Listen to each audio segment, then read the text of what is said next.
మహాగణాధిపతయే నమః. ఓం గురుభ్యో నమః. ఓం శ్రీమాత్రే నమః.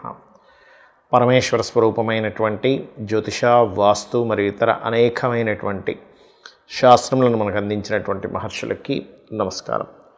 హయగ్రీవ హయగ్రీవ హయగ్రీవేతి యో వదేత్ తస్య నిస్సరతే వాణి జహ్నుకన్యా ప్రవాహవత్. అరుణాం కరుణాతరంగితాక్షీం ధృతపాశాంకుశపుష్పబాణచాపాం అనిమాదిభిరావృతాం మయూకైః అహమిత్యేవ విభావయే భవానీం. శ్రీమాత్రే నమః.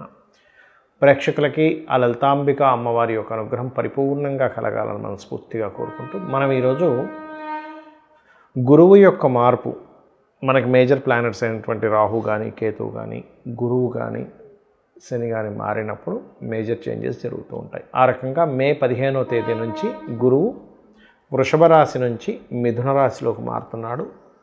అక్టోబర్ 19వ తేదీ కల్లా మళ్ళీ మారిపోతాడు, కర్కాటకంలోకి మారిపోయి నవంబర్ 12వ తేదీ నుంచి మళ్ళీ వక్రించుకుంటూ కర్కాటకంలో వక్రగతి ప్రారంభమై మనకి మిథునంలోకి రావడం జరుగుతుంది. ఈ సంవత్సరం యొక్క గొప్పతనం ఏమిటంటే ఎప్పుడూ కూడా చాలా రేర్గా జరుగుతాయి ఇవి. ఒకే సంవత్సరంలో అంటే విశ్వవసునామ సంవత్సరంలో 3 రాసులు మారుతున్నాడు గురువు. దీనివల్ల కలిగే ఫలితాలు ఏమిటనేది నేను మీకు ఎండింగ్లో చెప్తాను.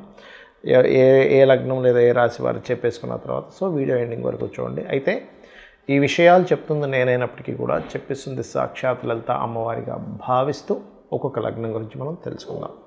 కుంభలగ్నము, కుంభరాశి. కుంభం వారి కనుక చూసుకుంటే పంచమ స్థానంలో గురువు యొక్క సంచారం.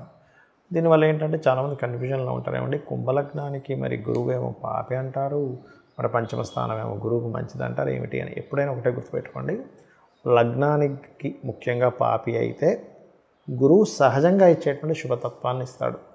కానీ న్యాచురల్గా ఆ లగ్నానికి శుభుడయ్యాడు అనుకోండి, అప్పుడు ఇంకొంచెం ఎక్కువ శుభత్వాన్ని ఇస్తాడు. అయితే మరి ఇక్కడ ఇచ్చేటువంటి శుభ ఫలితాలు ఏమిటి చూసుకున్నట్లయితే సంతానం కోసం చేసే ప్రయత్నం కొంతవరకు ఫలిస్తుంది. అలాగే సంతానం ఎప్పటి నుంచో ఏమండి వాళ్ళు ఉద్యోగరీత్యా సెట్ అవ్వలేదు, వాళ్ళు ఇంకా ఫైనాన్షియల్గా గ్రో అవ్వాలని కోరుకుంటూ ఉంటారు తల్లిదండ్రులు. అలా మీ యొక్క కోరిక, మీ యొక్క సంతానం ఫైనాన్షియల్ అభివృద్ధికి తోడ్పడుతుంది మీ యొక్క కుంభలగ్నం వారికి, గుర్తుపెట్టుకోండి. అలాగే ఆరోగ్యంగా కూడా కొంతవరకు. అయితే ఇక్కడ ఏంటంటే ఎంతైనా పంచమ స్థానం కదా, కాబట్టి ఏంటి ఓవర్ ఫ్యాట్ ఐటమ్స్ ఎక్కువ తినకూడదు. అలాగే ఒక్కోసారి చూడండి మనకి ఎక్కువగా ఏవో విపరీతంగా తినేసి కడుపులో ఒక రకమైన ఇబ్బందులు వస్తుంటాయి. అటువంటివి చూపిస్తున్నాయి కుంభలగ్నం వారికి. కాబట్టి ఓవర్ కొలెస్ట్రాల్ ఎక్కువ ఉన్నటువంటివి, ఫ్యాట్ ఎక్కువ ఉండేటువంటివి అవాయిడ్ చేయండి. ఇది ముఖ్యంగా చూసుకోండి. మరి ఇక్కడ పంచమ స్థానం కూడా మనకి షేర్ మార్కెట్ని చెప్తుంది కదా, ఇది ఎంతవరకు ఉంది అంటే ఒకటే చెప్తాను నేను మీకు. గోచారంలో షేర్ మార్కెట్ ద్వారా మీకు ధనయోగాన్ని ఇచ్చేటువంటి కాంబినేషన్స్ ఎప్పటికప్పుడు వస్తూ ఉంటాయి. అయితే ఇది ఎవరికి అప్లికబుల్ అవుతుంది అంటే మీ పర్సనల్ చార్ట్లో మినిమం ఒక నీచభంగ రాజయోగం కానీ ఒక విపరీత రాజయోగం కానీ ఉండాలి. అంటే ఏమిటి నీచభంగ రాజయోగం అంటే నీచపడినటువంటి గ్రహం ఉచ్చగ్రహంతో కానీ, ఓన్ హౌస్ లాడ్తో కానీ, లేకపోతే దానికి చాలా లెక్కలు ఉన్నాయి, వాళ్ళతో కనుక వీక్షించినా చూడబడ్డా అది నీచభంగం అవుతుంది. విపరీత రాజయోగం అంటే 6, 8, 12 లార్డ్స్ 6, 8, 12 కాంబినేషన్స్లో ఉండడం. అలా ఉంటూ 2, 5, 8, 11 కాంబినేషన్ ఉంటే అప్పుడు మీరు షేర్ మార్కెట్లో హ్యాపీగా వెళ్ళొచ్చు, హ్యాపీగా సంపాదించుకుంటారు. ఈ కాంబినేషన్ లేకుండా మీకు వెళ్ళడం కుదరదు. ఇది మళ్ళీ చెప్తారా, చాలాసార్లు చెప్పాను.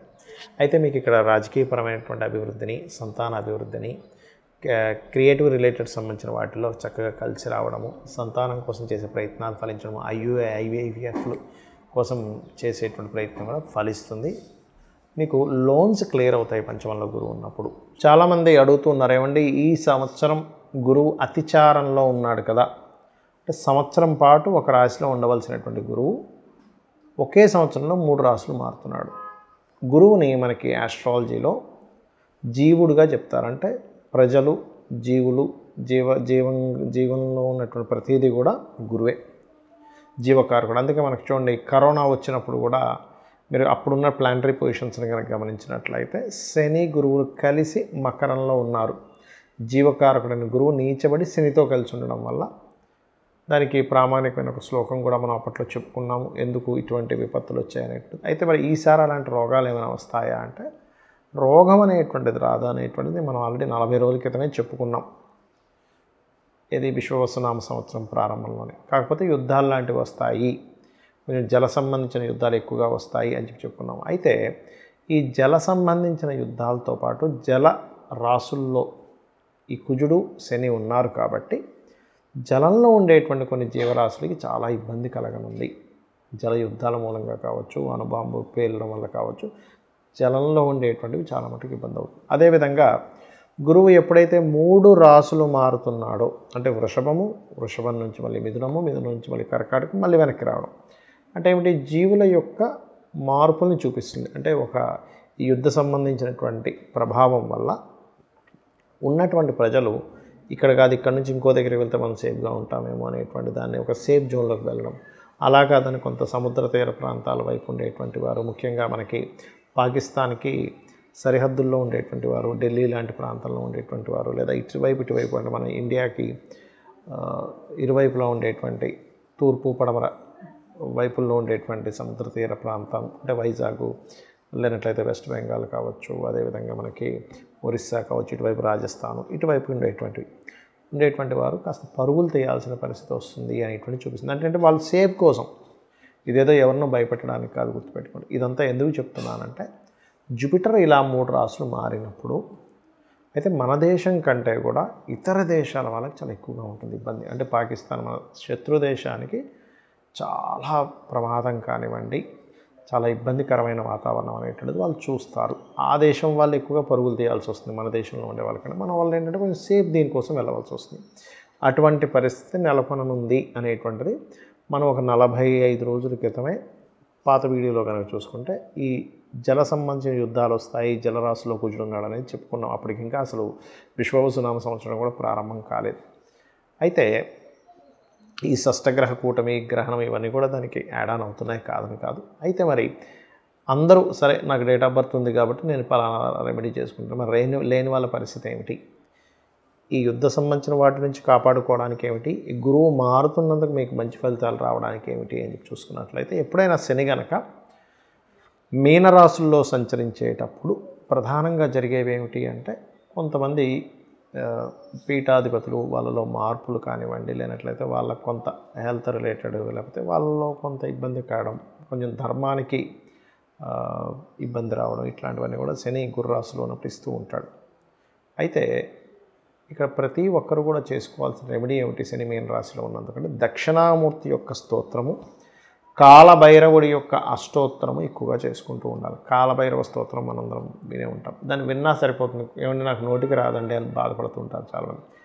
చక్కగా మీరు ప్రశాంతంగా మీరు విన్నారంటే కాలభైరవ అష్టకము, కాలభైరవుడు ఈ కాలంలో జరిగేటువంటి ఏవైతే విపత్తులు ఉంటాయో ఆ విపత్తుల నుంచి మిమ్మల్ని కాపాడడం జరుగుతుంది, గుర్తుపెట్టుకోండి. అలాగే హైదరాబాద్ నగరంలో ఉండేటువంటి వారు కూడా కాస్త ఈ ప్రాంతాల్లో ఎక్కడైతే మనకి జనసంచారం ఎక్కువ జరుగుతుందో అక్కడ కూడా కొంత జాగ్రత్తగా ఉండాలి. పుణ్యక్షేత్రాలు, అదేవిధంగా ఈ ప్రార్థనా స్థలాల మీద కూడా ఎఫెక్ట్ అనేటువంటిది ఉంది కాబట్టి ప్రార్థనా స్థలానికి వెళ్ళేటువంటి వారు ముఖ్యంగా మంగళవారాలు, గురువారాలు మరింత జాగ్రత్తగా ఉండాలి, గుర్తుపెట్టుకోండి.